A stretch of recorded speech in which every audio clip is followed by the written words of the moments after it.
Was it ultimately a political decision for ministers? My view is it was 100% a political decision. Here's British Anthony Fauci, if you can imagine such a thing, saying that the deployment of vaccines was 100% a political decision. Why that's a crazy thing to say is it was supposed to be a medical decision. If it's a medical decision, it's a personal decision, particularly if it's never been clinically trialled for transmission. The whole thing, therefore, was propaganda and an early indicator that global powers, sets of political state interests and corporate commercial powers are colluding to ensure that a series of crises will be used to prohibit and limit your freedom. Let me know in the comments and chat what you think they'll do next and what this AI mRNA technology is likely to contribute to that power. Here's Chris Whitty saying that vaccines was 100% a political decision. VCOD, vaccine as a condition of deployment, in England had two aspects. One, the policy which was actually put into place of vaccine. I had such a long break at that inquiry. They were doing that like last year. They've had months off from that. I remember that bloke now. Like, he don't get to the point. He's like, okay, so look, tell me why it wasn't that bad and we can just blame a couple of bad apples for all this. Vaccine is a condition of deployment for persons working in care homes, and then subsequently there was a proposal to widen it out to the wider care and healthcare sector. Was that an issue which ultimately was for the chief medical officer? And it's obvious that you gave advice, and I'm not going to go into the details of the advice. Or was it ultimately a political decision for ministers? My view is it was 100% a political decision, but there was some clinical information that needed to precede it. But ultimately, it's about essentially balancing two risks and rights against one another. The risk to an individual who's highly vulnerable being cared for by someone who, because they haven't got a vaccine, then has an infection and then passes it on. Oh, that's amazing, because it's not clinically trialled for transmission, it never was. They're not even claiming that the vaccine would prevent you from giving it to another person, but that the vaccine might have prevented you from getting COVID in the first place and therefore protecting other people and therefore being a social duty and obligation. But let me ask this. Is there anyone out there watching this that obediently and regrettably, like Andrew Schultz, took that vaccine and then got COVID anyway? Did you ever hear of that happening? Like, all right, there you go then. So the whole argument is moot. So that's the risk to the person who's being cared for versus the risk to the individual that their right to essentially not have a medical procedure or lose their job is protected. That's the whole argument of having a state, is where do the common interests impede on individual freedom? That's one philosophical question.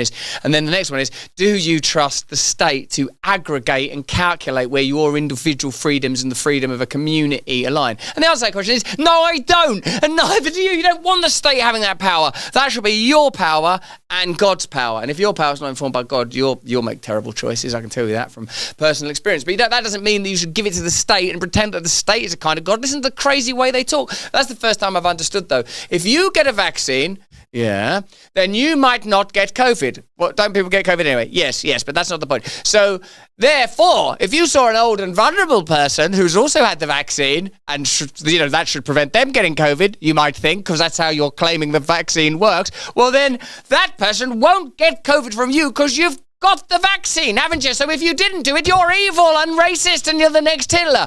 Well, all right, I did get the vaccine and I still got COVID. Then I saw that person who had also had the vaccine and they still got COVID. And they died a couple of years later of myocarditis. So it's beginning to sound like the whole thing was based on dubious science at best and malfeasance at worst. And not actually worse, because totally the worst would be the whole concoction was an attempt to experiment with how much power could be asserted without significant resistance. The resistance came, though, and it was diffuse and peculiar and primarily originated out of independent media. Most of us recall the epochal moment where we saw, say, Robert Malone on Joe Rogan. Joe Rogan, let's face it, was pretty central during this time, and ultimately came to the conclusion that even if they had at some point thought that vaccine was effective, long before they stopped recommending it, in particular to certain communities like young people, for example, young men who are at risk of myocarditis and don't need to get it for themselves. You also recall all of the various media moments where they tried to sort of pull back a little bit and reframe it, and that's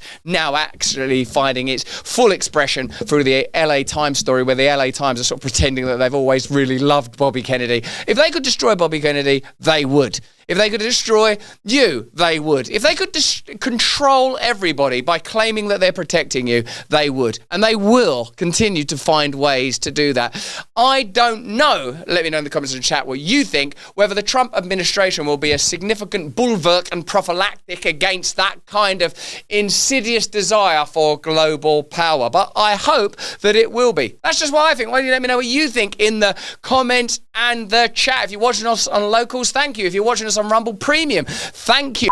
A matter of days from the inauguration, and surely Judgment Day from all those scammers and blackguards that benefited during the pandemic. Yes, the COVID reckoning is upon us, and it's time for you to get the ultimate spike detox. Whether you're suffering from severe side effects or experiencing long COVID, how bloody long, check out this natural solution formulated by the great Dr. Peter McCulloch in collaboration with The Wellness Company. Introducing the 3-in-1 Ultimate Spike Detox, conveniently consolidated into one little capsule with 4 times more nattokinase. You can never have enough nattokinase, can you? 500 milligrams of bromelain and 500 milligrams of turmeric root extract. What is nattokinase, by the way? Nattokinase is an enzyme researched for its anti-clotting effects. It may work to break down spike proteins. That's the hope, kids. Combined with bromelain and curcumin, it provides a potent blend for detoxification and cellular support. Crafted with 100% natural ingredients, Ultimate Spike Detox is backed by research. People aren't just guessing, there's research. Offering effective support for your cells' natural repair and recovery. Experience the only formula approved and used by Dr. McCulloch, a top freedom-fighting doctor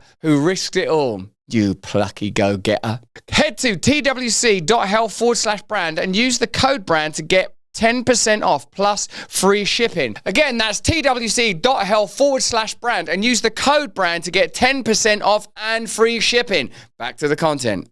Hey, thanks for watching. If you want to see more uncensored content where free speech can flourish, join our live stream. Click the link right here to watch the next video if you want to, or become a member of a growing movement. Download the Rumble app and you'll be informed every time we make a new piece of content. Stay free.